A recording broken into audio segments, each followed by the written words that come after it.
Hi everybody and welcome back to Sandling Junction. In this episode I'm going to be looking at the hills in the corner. I'm going to be looking at some new stock that I've bought for Sandling Junction, and above all that I'm going to be looking at a brand new toy that I've brought for myself to help me in my modelling. So without further ado, let's jump straight in. Let's see what goes on.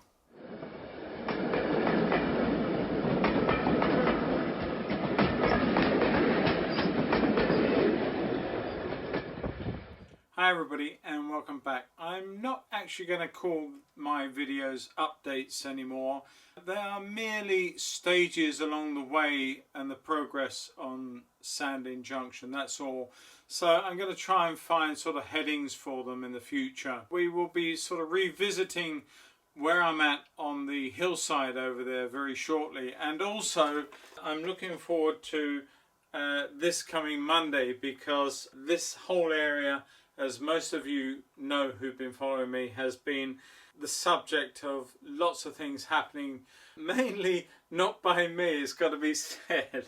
James from Bexhill West, as you know, is building a wonderful laser cut engine shed for me, or a TMD shed for me, to take all my diesels. It's going to be very, very long, and it's going to be awesome, and so much thought and care has gone into it. So the nice thing is that, keeping respectable distance, James is coming over to me on Monday from his home, and we're going to start looking at setting the area correct for it, make sure it all fits, and I am so excited. So much to happen, so much going on, so that's really great.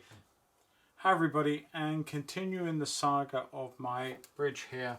Now, in the last video you saw me where I'd sort of cut lots of bits out, made it all up, and I sort of still unsure about this business of the water coming down. And at the time of filming this, I did not have the other video uploaded, so retrospectively I'm sure lots of thoughts have come in from you guys, and I appreciate that. What I decided was that I wanted to make the hill itself a lift off in case there's problems in here with any of the stock. I wanted to be able to get to it. So what I did do is, instead of having this in two pieces, I used the same template, give it a bit more width here, and I've added it as one piece, so there's strength in the whole thing. And it will be, and additionally, this here was way too thin. Whoa, whoa, whoa, whoa, whoa, stop there, stop right there. Okay, why was all this? Now, in the last part of the video you saw where I had just changed the tops of this and carried on with the idea of the corner room. What I've now decided, I worked at it, and then I left it at that for a couple of days, looked at it, and I suddenly realised that, you know, this whole hill stream thing, where does this water come from? It really isn't going to work, okay?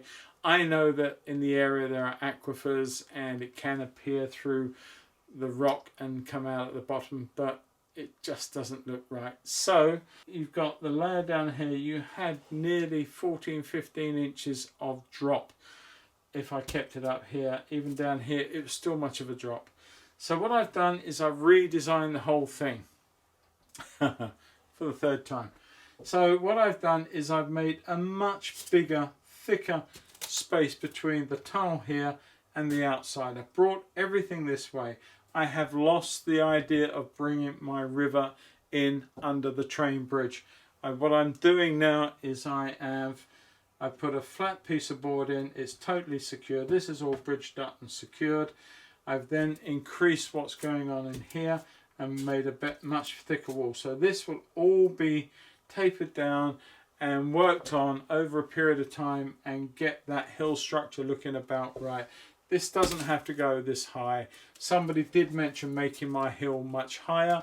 I put that there just to really look at it for a little while and see what I think about that. I'm not too sure. I think it's just a little bit too big. So I might sort of come down a layer, put these, take this 4 inches off, put these back in there and see how that looks.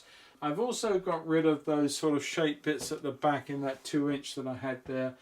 They really were not working, and for somebody else who pointed out about the double plug that's hidden, that will have a blanking plate put on it very, very soon before I ever seal everything in and what have you.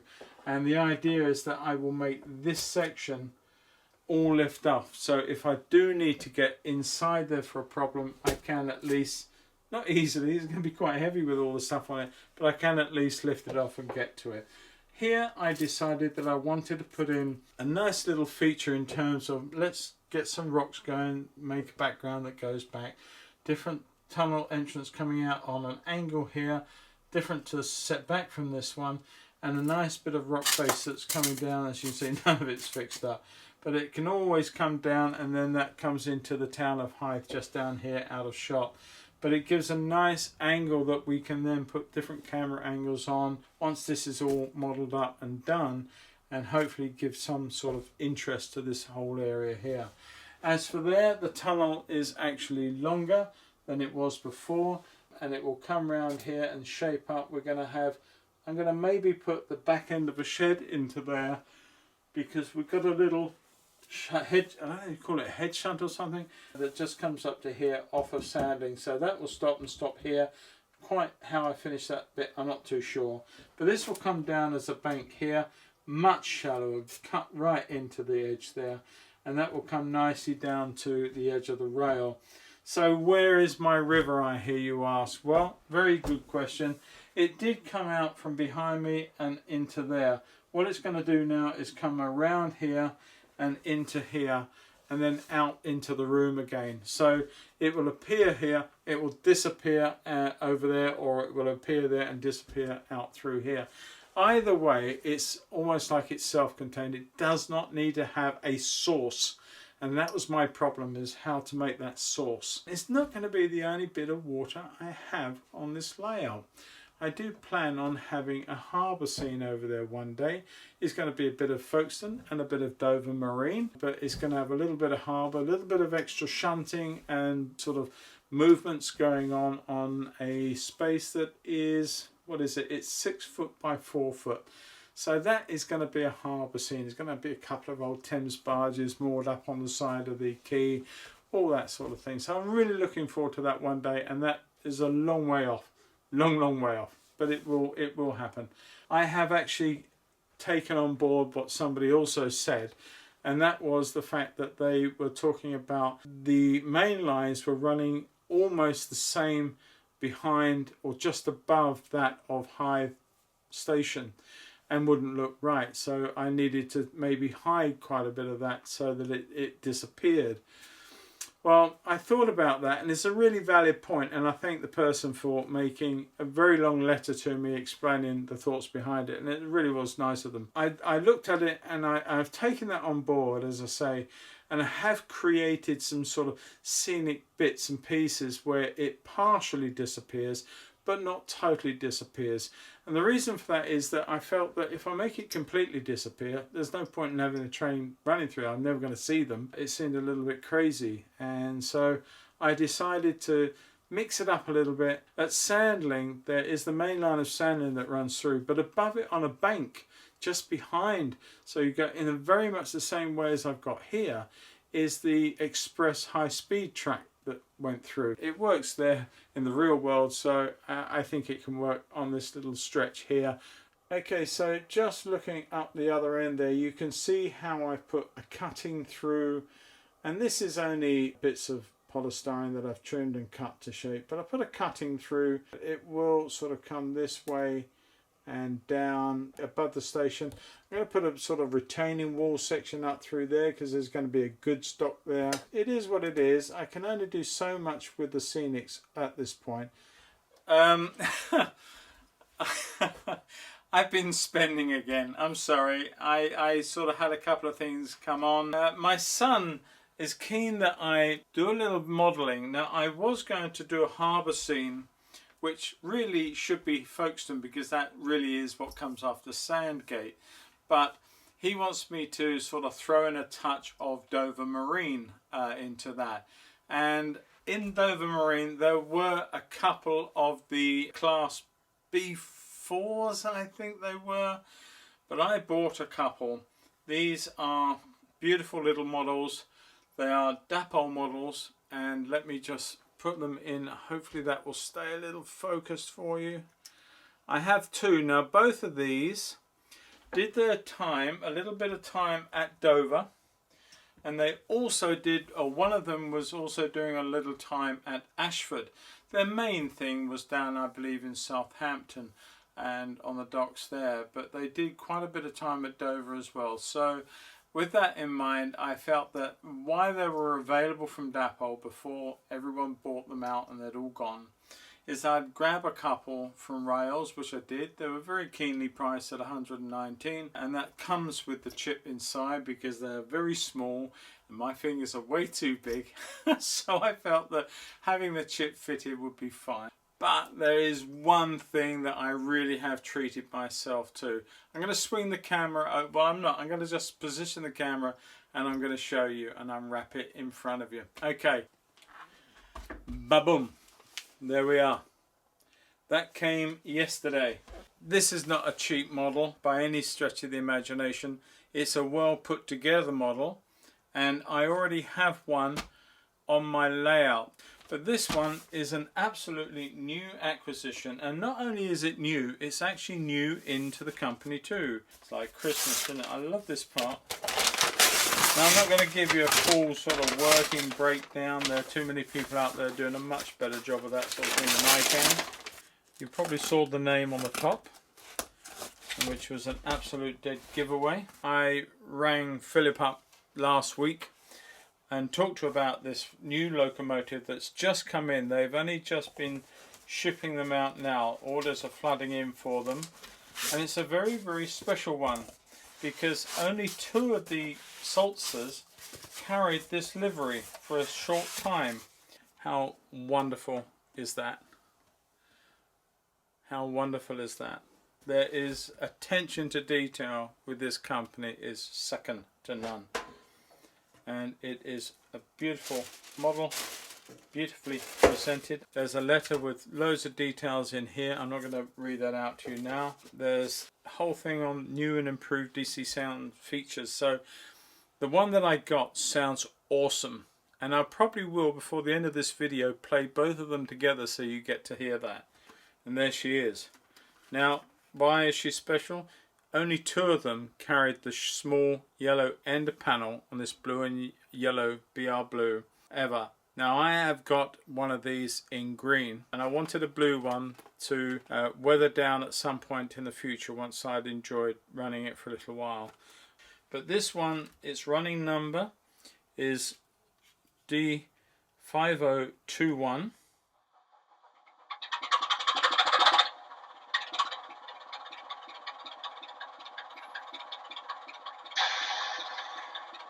Great.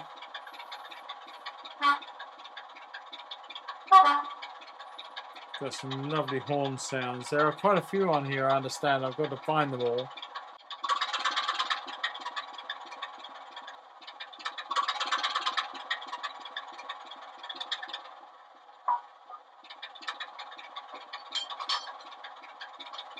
I think that's coupling, I'm not too sure.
Okay, just for fun, I thought I'd put out my other Sutton locomotive, which is this one, D5000, which is an all green. And let's just see how she sounds.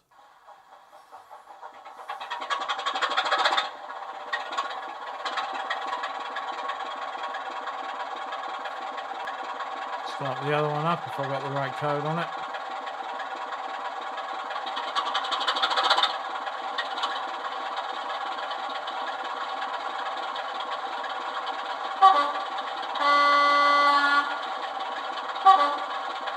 So you can see the horn on 5000 on the green.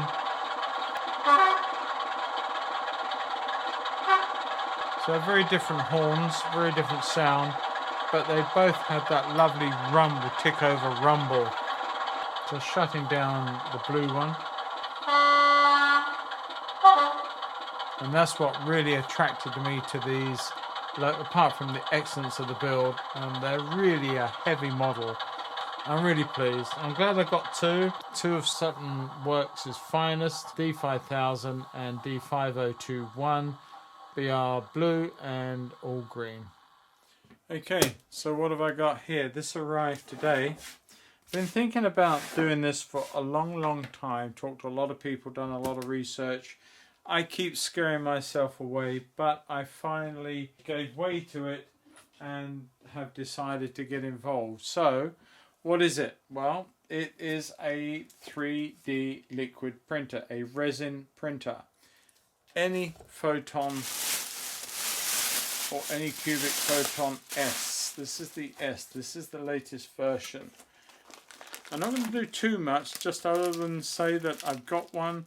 I'm going to look at all the bits and pieces. They even give you a USB stick. It's a starter kit of resin. This is the standard resin. What I've also ordered is the plant-based resin, the new resin that's getting all the tongues wagging, that the print is just as good. It is much less odor. It's not as harmful. And in fact, if you get failed prints, they will compost outside. They will break down because it's plant-based.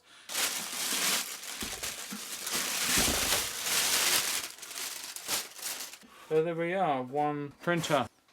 All good. Okay, catch you all later, and hopefully, if not this video, the next one, I'll be able to show you a little print that I've made in this, and I hopefully that this will become part of many more videos to come, both in my diorama builds and also for Sandling Junction builds in the future.